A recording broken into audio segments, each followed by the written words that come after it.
नमस्कार. शासन 4 यूट्यूब चॅनलवर आपलं सर्वांचं खूप खूप स्वागत आहे. तर आताच्या घडीची सर्वात मोठी ब्रेकिंग न्यूज म्हणजे राज्य सरकारी कर्मचाऱ्यांसाठी आताची मोठी खुशखबर, मिळणार मोठा लाभ. शासन निर्णय निर्गमित. त्या संदर्भात एपिसोडच्या माध्यमातून संपूर्ण अपडेट सविस्तरपणे पाहूया.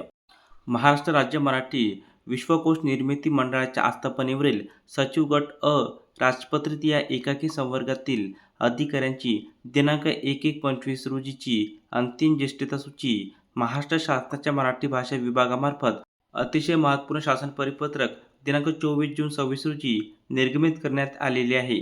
शासन परिपत्रक महाराष्ट्र राज्य मराठी विश्वकोश निर्मिती मंडळ मुंबई या कार्यालयातील सचिव गट अ राजपत्रित या एकाकी संवर्गातील अधिकाऱ्यांची दिनांक 1/1/25 रोजीची तात्पुरता ज्येष्ठता वाचा क्रमांक 2 येथील दिनांक 18/9/25 रोजीच्या परिपत्रकान्वये प्रसिद्ध करण्यात आली आहे.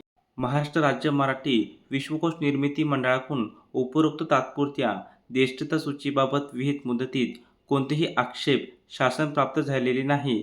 सबब वाचा क्रमांक 2 येथील सचिव गट अ राजपत्रित या एकाकी संवर्गातील अधिकाऱ्यांची दिनांक 1/1/25 रोजीची तात्पुरती ज्येष्ठता सूची सोबत जोडलेले विवरणपत्र अप्रमाणे परिपत्रकान्वये अंतिम करण्यात येत आहे. सदर ज्येष्ठता सूची खालील अटीच्या अधीन राहून अंतिम स्वरूपात प्रसिद्ध करण्यात येत आहे.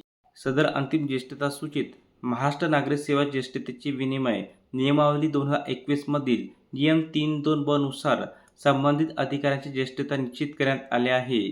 माननीय उच्च न्यायालय मुंबई यांनी याचिका क्रमांक 2797/2015 मध्ये दिनांक 4/8/17 रोजी दिलेल्या न्याय निर्णयान्वये पदोन्नतीमधील आरक्षण वैध ठरविले आहे. माननीय उच्च न्यायालयाच्या निर्णयास आव्हानित करण्यासाठी राज्य शासनाने माननीय सर्वोच्च न्यायालयात दाखल केलेले विशेष अनुज्ञेय याचिका क्रमांक 28-306/2017 मधील अंतिम निर्णय अधीन राहून सदरची अंतिम ज्येष्ठता सूची निर्गमित करण्यात येत आहे. महाराष्ट्र राज्य मराठी विश्वकोश निर्मिती मंडळास कळविण्यात येते की सदर परिपत्रक व त्यासोबतची ज्येष्ठता सूची संबंधित सचिव गट अ राजपत्रित यांच्या रजेवर असलेल्या आणि सेवानिवृत्त झालेल्या अधिकाऱ्यांसह तात्काळ निदर्शनास आणावी.